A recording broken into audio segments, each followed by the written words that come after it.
Hello, it's Andy here from MonkeeTech, and I'm going to be doing a few videos on various airsoft related issues. This is a new thing for me, so apologies for the crappy audio and lighting. It's not fantastic, but I think at this stage it's more about the content and the information rather than the actual production of it. So if I get more money in a studio and win the lottery, then maybe I'll do something a bit better, but for the moment it's going to be very low tech.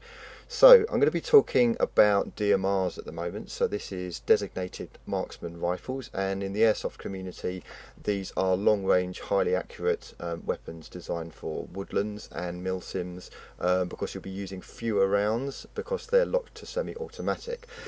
So DMR is designated marksman rifle. They are used for long range shots. As I say, they've got a high powered spring, so you'd have anything up to 450 FPS, maybe 500 FPS, depending on the site. Locked to semi-auto, so there's no way that you can do full auto.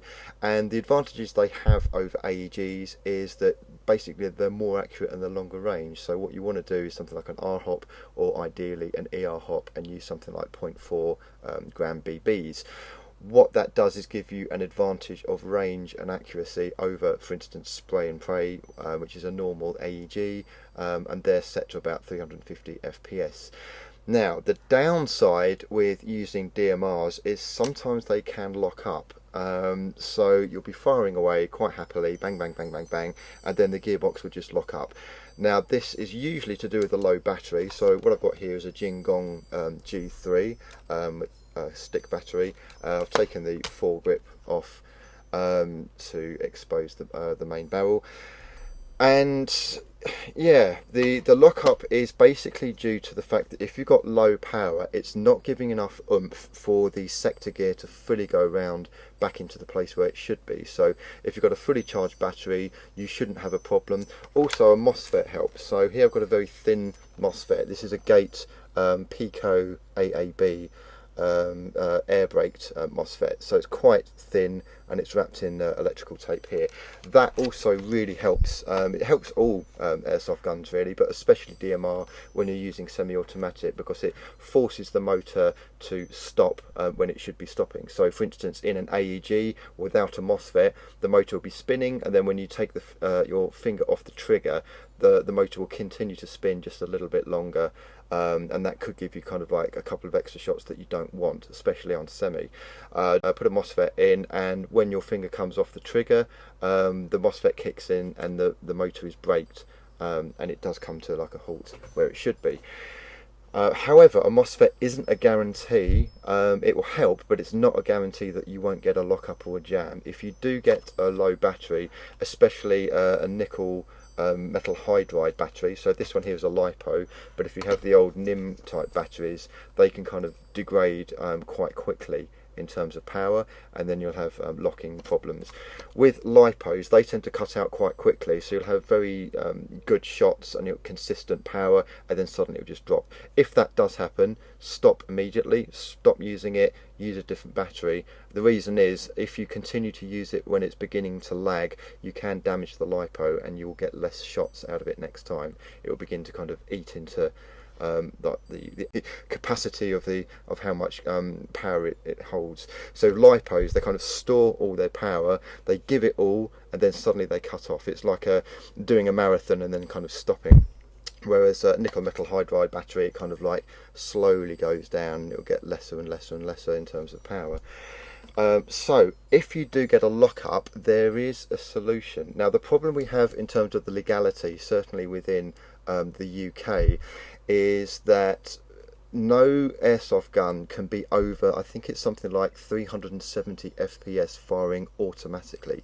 So it must not be able to fire automatically in terms of firing BBs automatically over 370 FPS. So what I used to do with a G3 or G36 or whatever, when you're having a DMR, is I used to have an emergency full auto button at the end. So the stock is missing off this, so you'd have it kind of at the end of the stock, and you'd press this button and it would bypass the trigger mechanism, and you could actually cycle the gearbox if you get a jam. So with an AEG, if you're firing on semi-automatic and you get a jam, all you do is put it onto full auto, you give it a burst, and then you go back to semi-automatic. You can't do that on a DMR, and there's no other way around it. The only other way around it really would be to strip the gearbox, and you can actually take off the pistol grip, take that off, take the motor out, and then use a flat-headed screwdriver to move the gears on.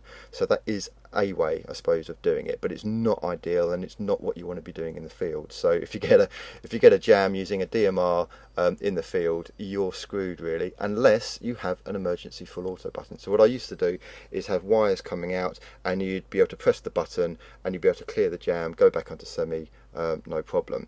With the recent law changes in terms of FPS, which I think is a good idea, I think airsoft guns should be limited for safety reasons in terms of FPS, so I do actually support that. But the problem we had with DMRs is, okay, so theoretically you could press the button, the mag could be in, and the button would be firing full auto. It would be bypassing the trigger, firing full auto on something like 450 FPS. That would actually make it illegal, so we don't want to do that.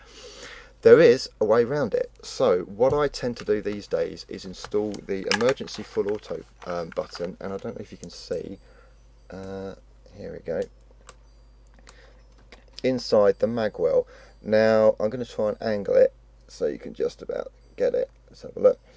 So where you see the feeding tube, sorry, slightly down from there you see like a little button, a little brown button on a square. That is the emergency full auto button. The idea with that is that it cannot fire, you cannot press that button with the magazine still in. So it is impossible to actually fire BBs full automatic, because to access it you need to take out the magazine. So let's say you're firing away, boom, boom, boom, boom, boom, and you get a jam, the gearbox is locked up, there's nothing you can do. So what do? You take out the magazine, you take something like a pen or a screwdriver or something, and you press the little button like so, and you can hear that. Let's try that again.